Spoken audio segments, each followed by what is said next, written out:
तू मेरे छिपने का स्थान है। तू संकट में मेरी रक्षा करता है। तू मुझे छुटकारे के गीतों से घेरे रहता है। ई सहायक हिंदी मोटिवेशन चैनल में आप सभी का स्वागत है।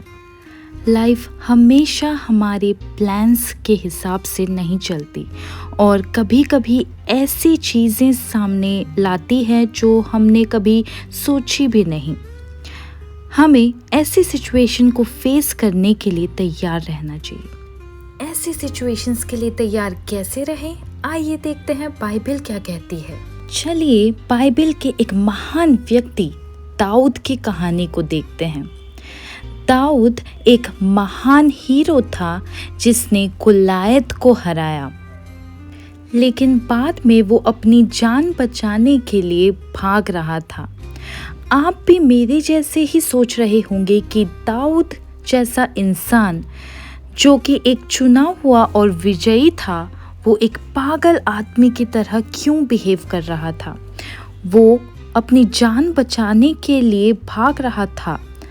आज हम उसकी कहानी के ज़रिए देखेंगे कि ऐसे सिचुएशंस के लिए कैसे तैयार रहें जब लाइफ हमारे प्लान्स के हिसाब से नहीं चलती।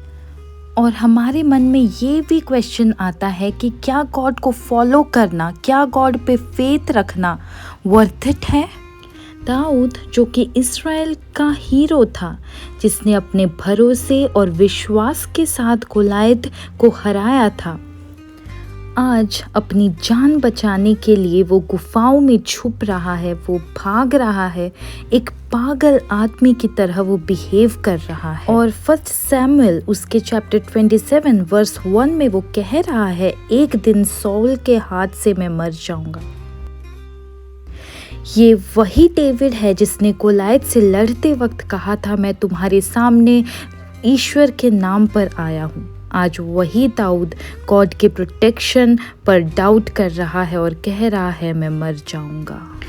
जब लाइफ हमारे प्लान्स के हिसाब से नहीं चलती तो हम भी दाऊद की तरह अपने और अपनी लाइफ के बारे में बहुत सारी नेगेटिव चीज़ें कहते हैं और गॉड पर भी डाउट करते हैं। बातें जैसे कि मैं ये नहीं कर पाऊंगा, मुझसे ये नहीं होगा, मैं ये अचीव नहीं कर सकता, मैं कभी उस पोजीशन पे नहीं पहुंच सकता, और बहुत सी नेगेटिव चीज़ें। हम दाऊद के सिचुएशन को महसूस कर सकते हैं जो उस दिन थी। सोचने वाली बात ये है कि ये वही सेम दाऊद है जिसने गोलियत को कहा था, मैं तुम्हारे सामने ईश्वर के नाम पर आया हूँ। वही दाऊद आज ईश्वर पर डाउट कर रहा है। ईश्वर की सोवरेनिटी, उनके पावर को जानता था, वही दाऊद आज डाउट कर रहा है। और हम भी वही चीज़ करते हैं और हम भी वो नेगेटिव बातें कहने लगते हैं जो कि हम नहीं हैं, और वही हमारे फेलियर का स्टार्टिंग पॉइंट होता है। और इसीलिए हमें बहुत बहुत बहुत सतर्क रहना है कि हम क्या कह रहे हैं खुद से। ऐसी कोई भी चीज़ जो हमारे ईश्वर के नेचर के अगेंस्ट है। ईश्वर हमें नहीं कहते कि हम फेलियर हैं। ईश्वर हमें नहीं कहते कि वो हमारी ज़रूरतों को नहीं प्रोवाइड करेंगे। ईश्वर हमें नहीं कहते कि हमें वो चीज़ नहीं मिलेगी जो हमारी ज़रूरत है।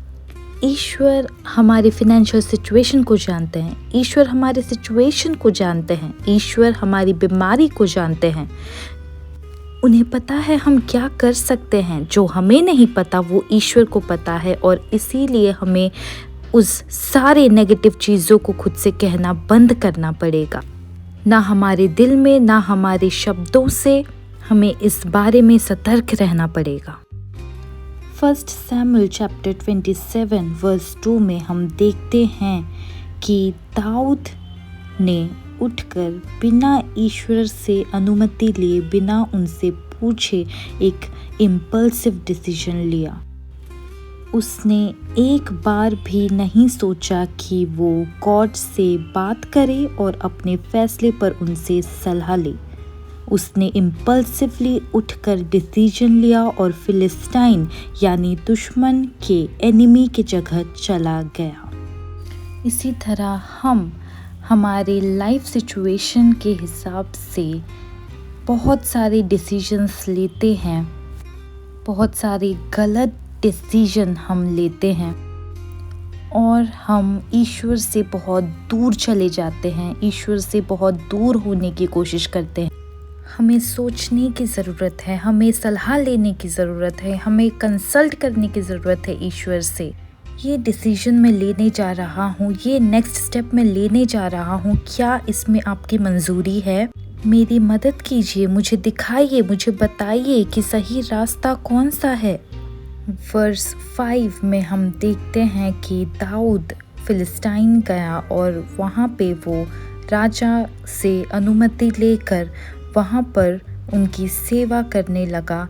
बहुत कंफर्टेबल हो गया वो एनिमी के प्लेस में और वो वहाँ पे ढल गया, कम्प्लीटली कंफर्टेबल हो गया वो वहाँ रहने के लिए।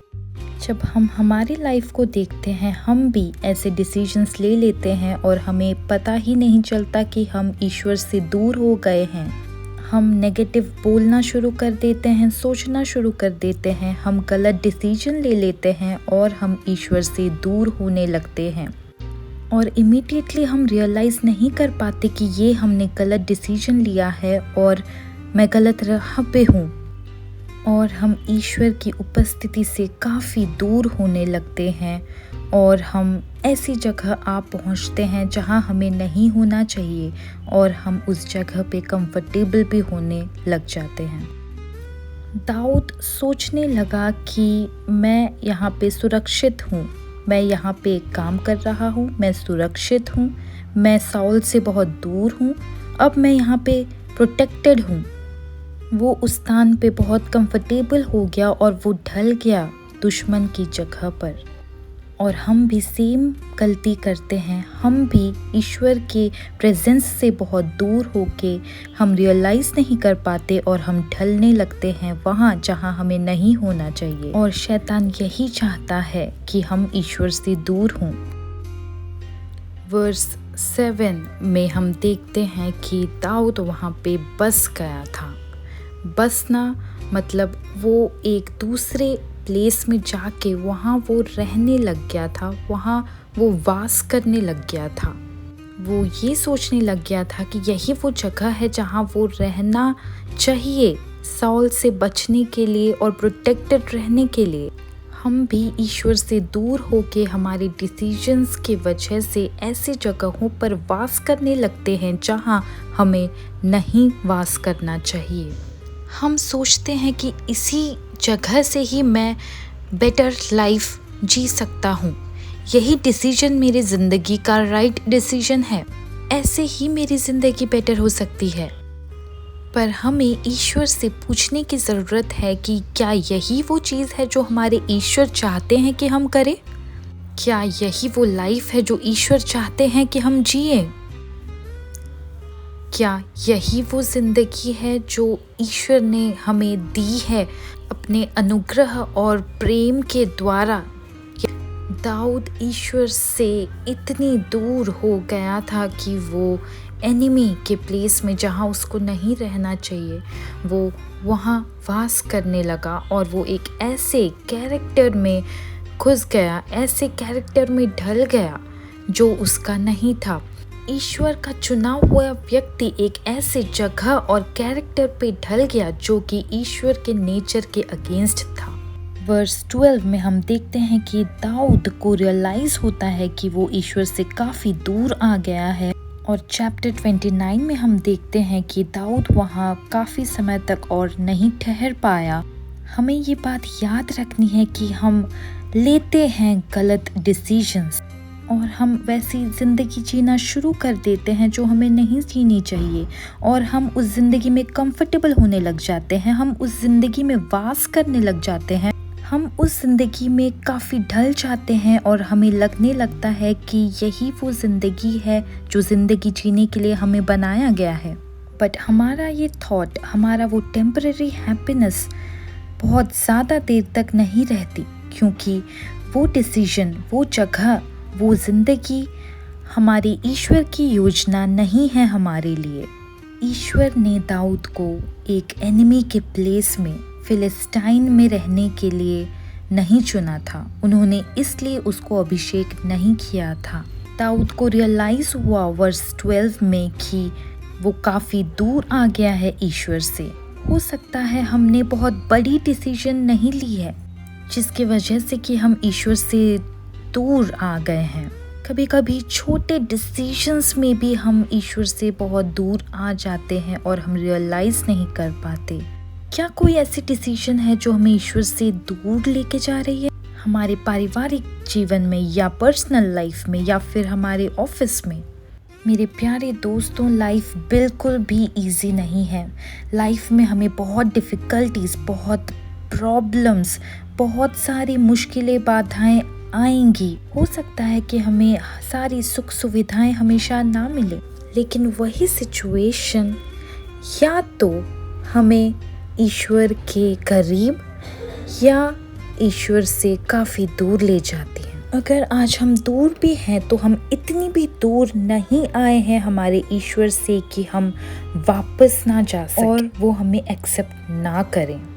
हमें खुद को याद दिलाना है कि चाहे हम कितने भी दूर, कितने भी दूर हम आज आ गए हैं, हमारे ईश्वर ने ऑलरेडी वो मूल्य हमारे लिए दान करके हमें ऑलरेडी दया और अनुग्रह दान किया है। हम कितनी भी दूर हों, हम वापस जा सकते हैं और हमारे ईश्वर अपनी बाहें फैला के हमें वेलकम करने के लिए, हक करने के लिए और रिस्टोर करने के लिए तैयार हैं। आइए हम अपने आप से पूछें कि क्या आज हम ईश्वर से दूर भाग रहे हैं? क्या हमने कोई गलत डिसीजन ले लिया है? क्या हम एक ऐसी ज़िंदगी जीने लग गए हैं और कंफर्टेबल होने लग गए हैं ऐसी ज़िंदगी में जहां हमें नहीं होना चाहिए? अगर हम दूर आ भी गए हैं तो हमें ये याद रखना है कि दाऊद की तरह हम भी वापस जा सकते हैं और ईश्वर हमें फिर से रिस्टोर कर सकते हैं।